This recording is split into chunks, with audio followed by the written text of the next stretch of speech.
यहाँ वृंदावन की लताएं बड़े बड़े महात्मा परमहंस जो भजन करके भगवत प्राप्त हो गए, श्री जी की कृपा हुई। कोई वृंदावन में बेली बना, कोई लता, कोई वृक्ष, ये कोई महात्मा है, ये साधारण नहीं है। जैसे उद्धव जी याचना करते हैं कि वृंदावन की कोई गुल्म लता औषधि हमें बना दिया जाए, जिससे इन प्रेमियों की चरण रज उड़कर हमारे ऊपर पड़े और हम कृतार्थ हो जाए। वृंदावन की लताओं में इतनी सामर्थ्य है कि करोड़ों कल्पतरु एक लता की समानता नहीं कर सकते, भले वो नीम या बबूल आदि की ही क्यों न हो। वो कोई महान परमहंस भजन किए हुए भगवत प्राप्त महात्मा वृक्ष का रूप धारण किए हुए। बड़ा दुर्भाग्य है जिन्होंने वृंदावन की लताओं को काटा, उनकी दुर्गति पक्की है। हरिराम व्यास जी, कोटि ब्राह्मण के वध का उसको पाप लगता है जो एक शाखा काटता है वृंदावन की लता की। करोड़ ब्राह्मणों को ब्रह्म हत्या का पाप लगता है। अब जिन्होंने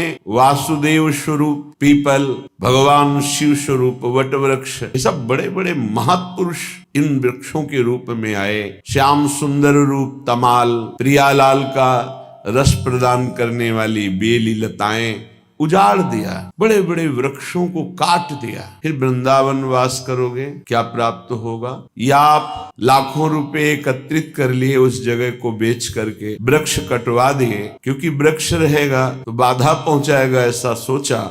लेकिन ये नहीं समझा कि वृक्ष रहेगा तो राधा किशोरी पधारेंगी, नष्ट कर दिया। ये सब 26-27 वर्ष में देखा लताओं की कितनी दुर्दशा कर दी यहाँ के कुछ आगंतुक जनों ने और कुछ भूमि बेचने वालों ने। ये विचार नहीं किया लता भवन सुख शीतल छहा, श्री हरिवंश रहत नित जहां तहां न वैभव आन के। जहां चार लताएं हैं, हमारे प्रियालाल वहां विराजते हैं, वहां रसमयी वार्ता करते हैं बैठकर। देखो इन लताओं के दर्शन से मोह का नाश होता है, भजन की भावना प्रकट होती है।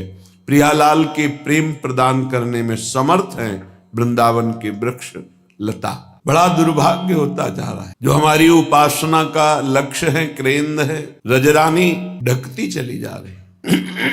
जिधर देखो पत्थर का प्रभाव, रजरानी ढकती गई, पत्थर ऊपर लग गया। रज नहीं लगनी चाहिए, जबकि इस रज से ही प्रेम प्रकाशित होगा। बड़े बड़े महापुरुष भगवान शिव आदि इस रज की याचना करते हैं किशोरी जू से कि मुझे और कुछ नहीं, बस आप अपने वृंदावन की रज प्रदान कर दो। किशोरी तेरे चरणन की रज पाऊं, बैठी रहो कुंजनी के कोने, श्याम राधिका गाऊं, श्याम राधिका गाऊं। कहाँ? कुंजन के कोने चार लताएं हैं, उन लताओं के नीचे बैठकर आपके रस भरे पद गाऊं, आपका नाम कीर्तन करूं, आपको पुकारूं, राधा राधा राधा। किशोरी तेरे चरणन की रज पाऊं, जो रज शिव शनकादिक याचत, सो रज शीस चढ़ाऊं, व्यास स्वामिनी की छवि निरखूं, और बिमल बिमल जस गाऊं। लाडली शिव शनकादि ब्रह्मादि जिस चरण रज को चाहते हैं, आप कृपा करो मुझे वो चरण रज मिले और मैं अपने माथे पे धारण करूं और आपको देखते हुए विमल यश का गान करूं। मुझे और कुछ नहीं चाहिए।